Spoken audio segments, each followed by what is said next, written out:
જય ગુજરાતી મિત્રો, આજ છે મારા 75 આરડેનો 10મો દિવસ, જેમાં સૌપ્રથમ સ્નાન કરી ફ્રેશ થયો. ત્યારબાદ લીધી ડાયટ લઈ દુકાને ગયો. ત્યારબાદ દુકાનેથી આવી પછી સાંજના વર્કઆઉટ માટે શૂઝ પહેરી લીધા. ત્યારબાદ વર્કઆઉટ માટે ગયો, જેમાં સૌપ્રથમ માર્યા સપાટા. ત્યારબાદ ટાયરથી વર્કઆઉટ કરવાનું હતું, જેમાં સૌપ્રથમ ટાયર ઊંચકે ફગાવ્યું. ત્યારબાદ શરીર સાથે ટાયર ઊંચક્યું. ત્યારબાદ ટાયર ઉપર હથોડા વડે માર માર્યો. પછી પાણી પીધું, જે શરીર માટે સૌથી વધુ જરૂરી છે. ત્યારબાદ કચરો એકત્રિત કર્યો, જે સ્વચ્છતા માટે બહુ ઉપયોગી છે. પછી કચરો એક જગ્યાએ ઠેલવી દીધો. ત્યારબાદ આજ સાંજે ભગવદ્ ગીતાનું અધ્યયન કર્યું, જેમાં વાંચ્યું કે જે વ્યક્તિ સુખ અને દુઃખમાં સુધીર હોય છે તેમને સાધુને સમાન ગણવામાં આવે છે. જય ગુજરાતી મિત્રો, આજ છે મારા 75 આરડેનો 10મો દિવસ, જેમાં સૌપ્રથમ સ્નાન કરી ફ્રેશ થયો.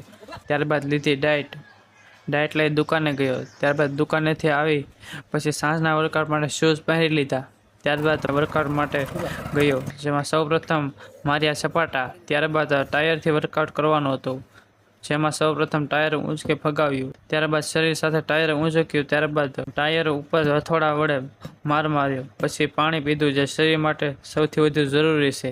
ત્યારબાદ કચરો એકત્રિત કર્યો, જે સ્વચ્છતા માટે બહુ ઉપયોગી છે. પછી કચરો એક જગ્યાએ ઠેલવી દીધો. ત્યારબાદ આજ સાંજે ભગવદ્ ગીતાનું અધ્યયન કર્યું, જેમાં વાંચ્યું કે જે વ્યક્તિ સુખ અને દુઃખમાં સુધીર હોય છે તેમને સાધુને સમાન ગણવામાં આવે છે.